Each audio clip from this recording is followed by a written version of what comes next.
Facebook content मोनिटाइजेसनको लागि जुन तपाईहरुलाई 28 दिनको च्यालेन्ज दिएको छ, 28 दिनमा चाहिँ 3 लाख भ्युज कम्प्लिट गर भनेर चाहिँ जुन तपाईहरुलाई च्यालेन्ज दिएको छ, यदि त्यो च्यालेन्ज चाहिँ तपाईहरुले पुरा गर्न सक्नु भएन भने के हुन्छ त? के तपाईहरुको च्यानल फेरि मोनिटाइजै नहुने हो कि तपाईहरुको च्यानल डिलिट हुने हो कि तपाईहरुको प्रोफाइलमा केही समस्या आउने हो कि जस्तो तपाईहरुको मनमा चाहिँ क्वेशनहरु आइरहेछ भने त्यो क्वेशन आज म क्लियर गर्न गइरहेको छु। यदि तपाईहरुले चाहिँ आफ्नो फेसबुक पेज या त प्रोफाइलमा चाहिँ जुन फेसबुकको तर्फबाट चाहिँ 28 दिनको च्यालेन्ज दिएको छ त्यो कम्प्लिट गर्न सक्नु भएन भने के होला त? पहिलो कुरा त के बुझ्नु भन्दाखेरि यो 28 दिने च्यालेन्ज के हो? यो 28 दिने च्यालेन्ज भनेको चाहिँ तपाईको यो लाइफ टाइम क्राइटेरिया चाहिँ होइन। पहिलो कुरा यो बुझ्नु जरुरी छ।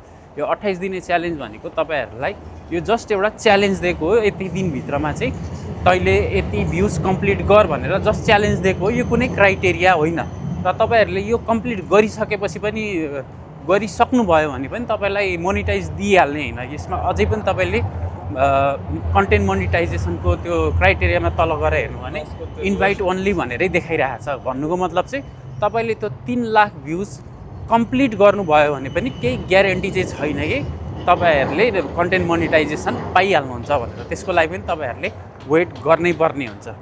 सो कम्प्लिट गर्न सक्नु भएन भने चाहिँ के हुन्छ त भन्दाखेरि त्यसले तपाईलाई तपाईको फेसबुक पेज या त प्रोफाइललाई कुनै पनि खालको प्रब्लम हुँदैन। तपाईले चाहिँ जस्ट आफ्नो कन्टेन्टहरु हाल्दाखेरि चाहिँ आफ्नै ओरिजिनल कन्टेन्ट हाल्नु होला, अरूको कपी गरेर अरूको डाउनलोड गरेर अरूको फोटोहरु डाउनलोड गरेर पोस्ट गर्ने काम नगर्नु होला। यदि तपाईहरुको आफ्नै ओरिजिनल कन्टेन्ट छ भने त्यसले तपाईको फेसबुक प्रोफाइल पेजलाई केही फरक पर्दैन।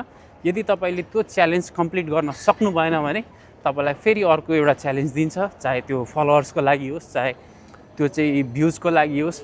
अहिले 3 लाख कम्प्लिट गर्न सक्नु भएन भने अलिकति for example 2 lakh 2.5 lakh complete गर भनेर देला, या त त्यो भन्दा पनि बढी देला, या तपाईहरुलाई चाहिँ यति फलोअर्स लिएर आइज यति दिन भित्रमा भनेर तपाईहरुलाई फेरि अर्को एउटा नयाँ च्यालेन्ज दिन्छ।